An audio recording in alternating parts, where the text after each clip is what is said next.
So these are the 3.3 notes. We're basically taking the transformations that we've been doing, and we're going to use those with the parent functions themselves to graph what some of these graphs are going to look like once we do the transformations. So first off, if you weren't very good at the 3.1 lesson, where I was giving you the equation, or if you're not very good at the 3.2 lesson where you have to write the equation, it's not a bad idea to watch the videos again, see some of that stuff, and refresh you before you get into these graphing problems. If you have your cheat sheet, if you don't have one of these, there's one on Google Classroom you can look at, and you will obviously get one for the test. Or you can jot some things down. I don't have any copies right now, but I will make some copies if you guys need them. So we are going to start with these parent functions, and these are where you're always starting. So the first one is a quadratic, that is y is equal to x squared. And since I'm zooming in a little bit, all right, y. So the thing that's going to help you with this is knowing the key points and moving those key points around. And that's kind of my term, the key points or the main points. I think I called them in your notes. And so what those points are, if you just plug numbers into your T-chart, if you start, you can kind of start anywhere, but I'm going to start with -2, and this is all you're doing. This T-chart, remember, is what you're plugging in for X and what you're getting out for Y. I don't know if we've done this before, but hopefully you remember that from Algebra 1. Plug in an X squared. If I plug X, that is -2 squared, which is 4. So that ordered pair is -2, 4, so I go back 1, 1, 2, 3, 4. On that parent function. Do this -1, -1 squared. -1 times -1 is +1. That goes through here. 0 squared is 0. 1 squared is 1. And 2 squared is 4. Points. Now there's two ways to look at it. You could just make this T-chart really quick if you forget what those are. It's not rocket surgery to plug numbers in. Especially with squared, you'll probably memorize that kind of without thinking about it, just because we do use that one fairly often. This is the parent function, and essentially what I say is we're going to take these, and if we have this, blue one is y is equal to x squared, the parent function. If that is y is equal to x squared minus 1, we move that down 1. So every one of these points moves down 1. And that is going to be, so that's what we're doing today. We're going to take that parent function information, and so we're going to start with original points, and we're going to move those. And I'll give you a bit more help on how we're going to do that here in a second. Squared, the next one we have is y is equal to x to the third.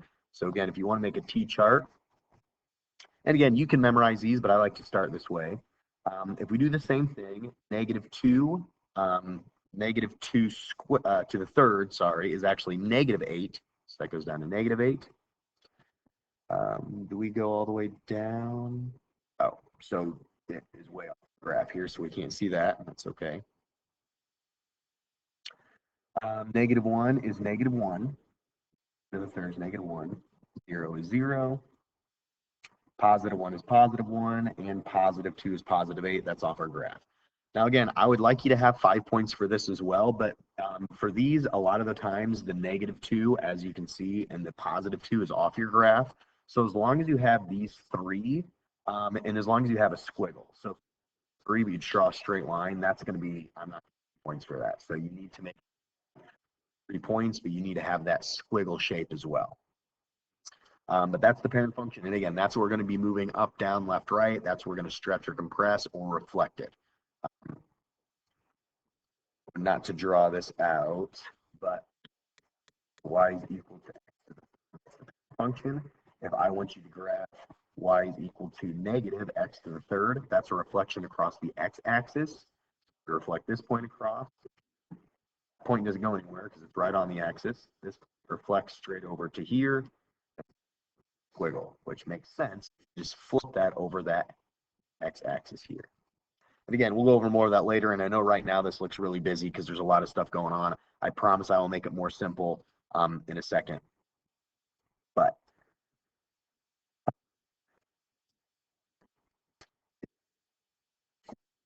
this is a little bit of a weird one. So if you're going to make your T-chart for this one, if you plug in like 2, the square root of 2 is some decimal.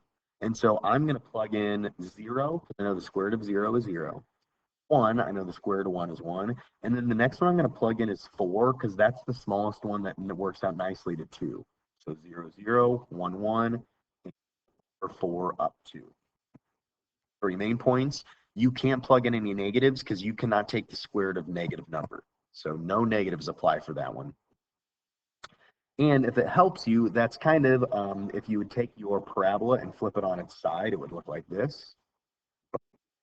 So we don't have that bottom part. So that, if that helps you remember those, that'll work. And then the last one, I don't know why my graph looks more busy for this one. Oh, I zoomed out a lot more. I guess it doesn't matter. But for this one, it's the absolute value. So y is equal to the absolute value of x. Change my color here so it doesn't get confused with this other one. Y is equal to absolute value of x. So if you plug in any negative number, -2, it goes up to +2. -1 goes to +1, 0 goes to 0. But if you plug in a +1, it does the same thing. So it goes 0, 0, 1, 1, 2, 2, -1, 1, -2, 2. So those are, again, the 5 main points that I like to use. Okay. Shortcuts you can do from here. We might talk about those if they come up, but those are the ones I start with. All right, so going back to this, use the transformations to sketch a rough graph. They might not be perfect, but at least you have the main idea. So the 2 things I look for when I'm grading this, so I didn't do a step-by-step process, but the 2 things I'm looking for are the main point or the main points and what the shape of the graph is. And I kind of talked about that earlier, where if you have an x to the third and your graph is a parabola, you're going to miss it no matter what. Or if it's a line, you're going to miss it no matter what. If you have an x to the third, it better look like a squiggle. And I don't know how I'm going to do it this year, but I have been known where if you totally miss the problem completely, but your graph looks like the same shape, the same overall shape, I sometimes give partial credit for that. Kind of depends. Okay, so function is x squared. Zoom in. Make sure we have some space. I graph those 5 main points from the parent function, but I don't actually connect the function. 2, 4, -2, 4. If we're to connect it, that'd be that parent function. Now, if you want to do that, you can. Just for me, that gets really busy, and so I don't do that. I just do the dots. So the transformation then is +3. So that means we're moving 3. Not a bad idea to put that somewhere or indicate that somehow. So if you do mess it up, I can give you points. But again, don't make this harder than it is. Just take every one of those points and go up 1, 2, 3, 1, 2, 3, 1, 2, 3, 1, 2, 3, and 1, 2, 3. And you can see the exact same parabola, moved it up. Now the next one is a third root, and we're going to the right 2 and down 4. Points we have -1, 1, -1, -1, 0, 0, 1, 1. If you need a T-chart, you can, but hopefully you kind of can memorize that. Now again, with this one, make sure you're not making that a line. This is x to the third. So again, the parent function actually has a squiggle here. I mean, technically you shouldn't cross here. So you shouldn't make it even over here, really. But again, I'm a little bit more lenient on that kind of thing. Main points. Then I'm moving each one to the right 2 and down 4. So this one goes right 1, 2, down 1, 2, 3, 4. The next one goes 1, 2, 1, 2, 3, 4. And the next one 1, 2, 1, 2, 3, 4. And now I finished by drawing what that graph looks like. So that graph is going to vaguely look like this. Not super nitpicky. So as long as you have that vague shape, that could definitely look a little bit better, but that's okay.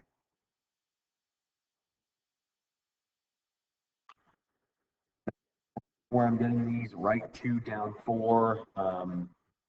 If you're wondering, this one is a reflection across the y-axis. If you don't know that, watch the 3.1 video especially, and then maybe the 3.2 might help as well. So this is a reflection across the y-axis. Square root.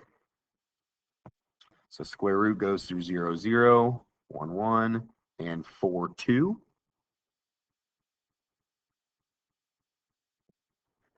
And to take each one of those and I'm going to reflect it across the y-axis. So reflections across the y-axis, keep in mind this is the y-axis. Now some of you guys are really good at this, other you guys struggle a little bit, but the whole idea is if we are one step away right here, then we need a point that's one step away on the other side. If this one is 1, 2, 3, 4 steps on this side, we need 1, 2, 3, 4 steps on this side. Across the y-axis. The x-axis would be different. You erase too many points. And so that one looks like this. Reflected across the y-axis. So again, if you know your 3.1 stuff, it's really not too bad.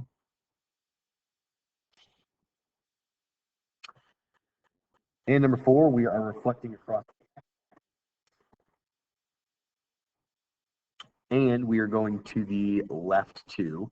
Now, technically, the order does matter. Technically, you should go to the left 2 first. But again, I usually give you ones that the order doesn't matter on purpose because I think that's a confusing part of this. So don't worry about the order is the punchline. Technically, the left 2 comes first, but we don't actually worry about that. Not for this class, at least. So we have 1, 1, 2, 2, 1, negative 2, 2. And we are reflecting it across the x-axis and moving to the left 2. So I'm going to do the left 2 first, just because technically it probably should. So to the left 2, 1, 2 is my point. This one's 1, 2. Do one shortcut.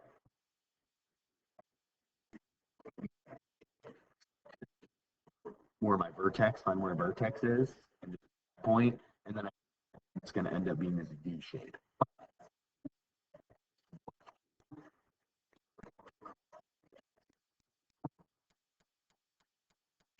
So just to stay consistent, shortcuts,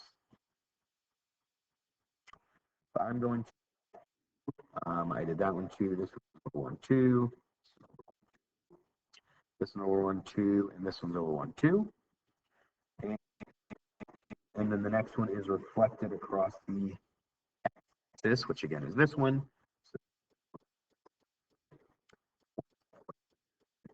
Way, thing down here.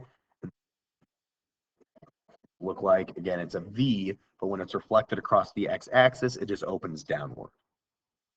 And that's another way you can think about it, opening downward, just like a parabola. We've talked about that. But remember, that's not an actual term. So if I say describe the transformation and you say it opens down, that's not the correct terminology.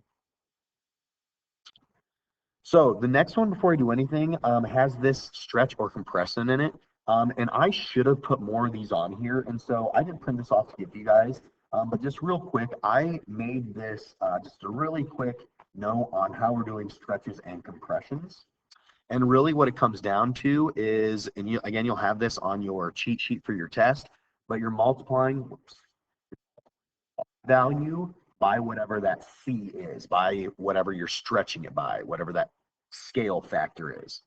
So for this one, my C is 3, so I'm multiplying all the Y values by 3. So what I mean by we're doing x squared, so if you think about it, I have negative 2, 4, negative 1, 1, 0, 0, 1, 1, 2, 4. So those are here. Now, like I said, you're multiplying the Y value by that C, so I'm multiplying the Y value by 3. And what the Y value really, my Y for this highest one is 4. So I'm multiplying that 4 by 3, so it should be up 12. 4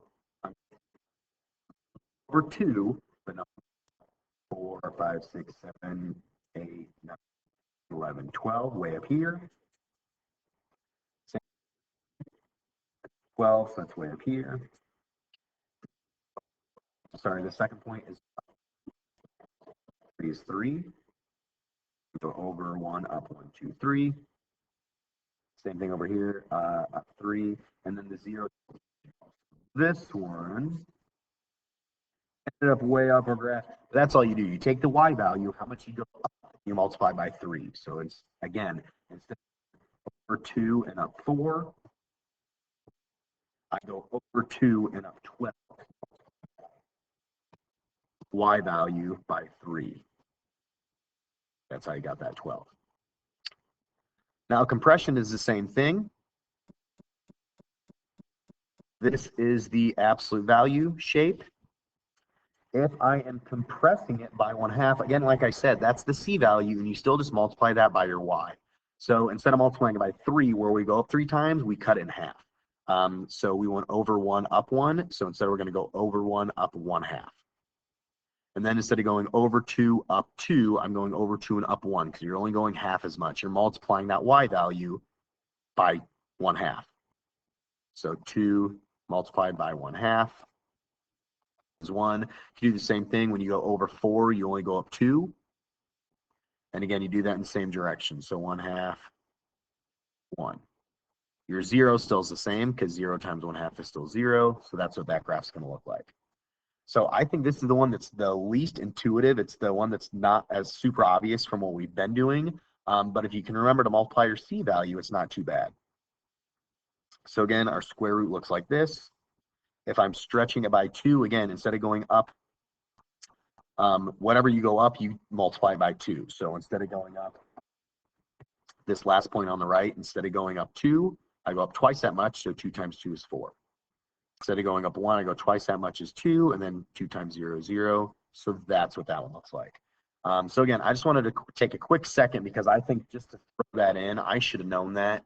But just to throw that in, I think that's a little bit confusing. So now we're jumping into this one where we're doing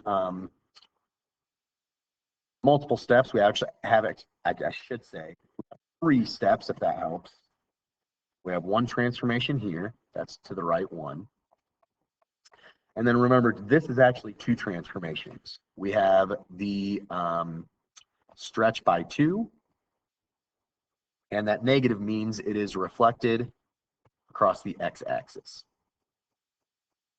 So this is a squared, so I'm going to start with my parent function here.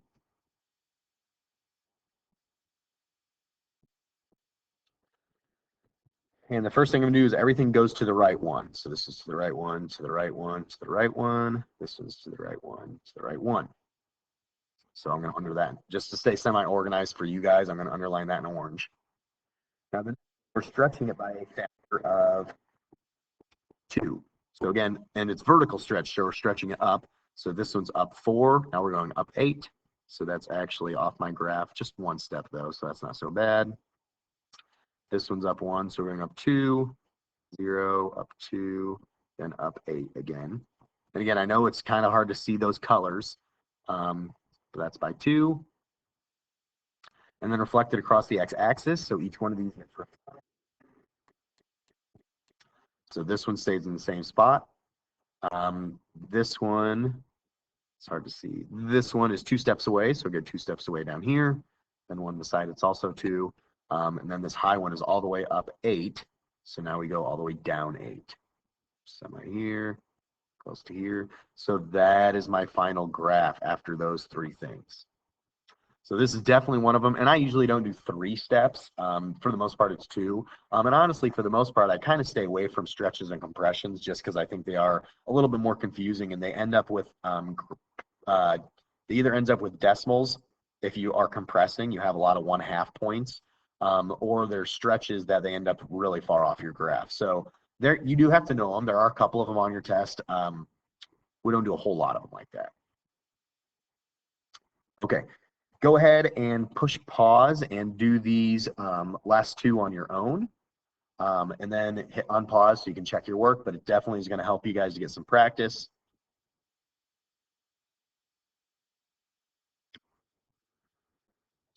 This one is right 2, and then down 4.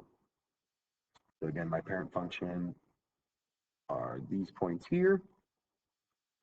And once you get good at this, if you want to do this in one step, you really can, especially if it's like this one where it's just left, right, up, down. Once you get into the stretches and the reflections, then it's a little bit different. But each one of these points just go to the right 2 and down 4. So over 1, 2, down 1, 2, 3, 4. Over is 1, 2, 1, 2, 3, 4, and 1, 2, 1, 2, 3, 4. And that is what that graph looks like. The next one, there's 3 different things. So we actually are going to the left 3. And again, the order doesn't really matter, but I'm going to stick to this order. So we start inside, then we go to the multiplication in the front. So that's reflected across the x axis. And then that is down 1. And its absolute value.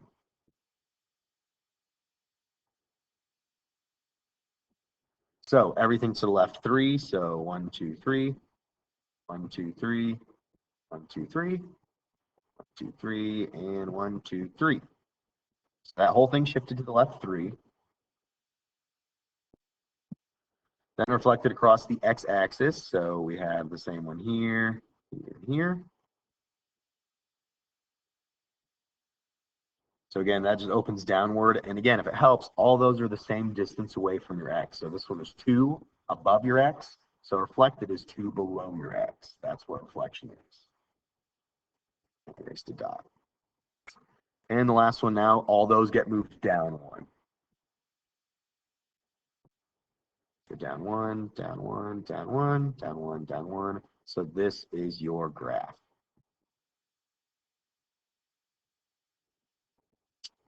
Okay, so, and now we get into these problems where I'm going to show you the graph and you have to tell me what the equation is. So this one obviously starting with the parent function, that's a square root. It's opening, or it's going to the left, so I know it's reflected across the y-axis, so I know it's going to be a negative x in there. And it looks like we moved it, so if we did that, it'd be up here, but it went down 2. So back here we have minus 2. Tech, I should have a y or an f of x, but I don't care too much. Hopefully, if you still are kind of confused on this, definitely ask some questions when I see you guys. But also do the worksheet and get some practice with this because it does take some practice. And again, just realize it opens going to the left. And then normally, if it just opens to the left or goes to the left, it's right here. So it's down 2. So everything was down 2. And it could. The parent function for this one is here and here. And it's that squiggle. So it looks like we moved everything down 1, 2, 3, 4 to get to this point, and then to the left 2. So down 4 to the left 2, and it's x to the third. So if it's, well, I guess I could start that way. If it's to the left, that's inside parentheses, so I should take that out. And it's actually plus if it's to the left. And then down 4 is minus 4.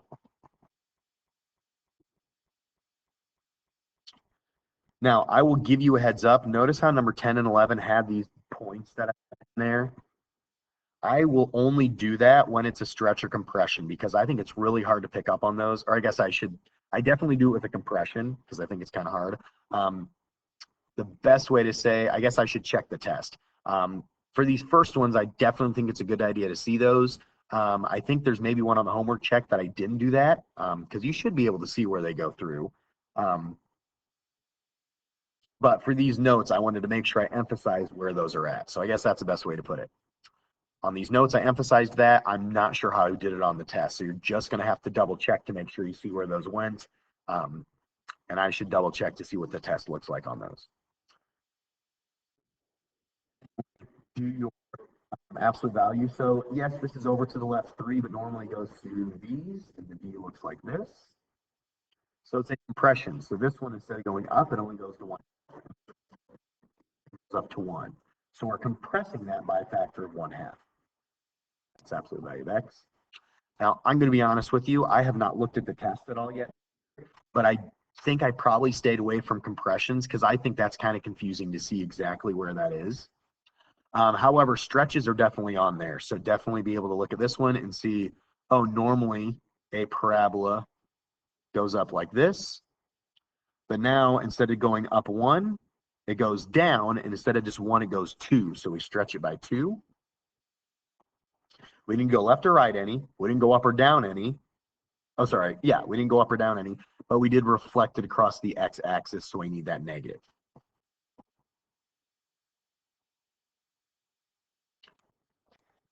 So again, the better you get at the ones above here that are doing the graphing, the easier these other ones are going to be.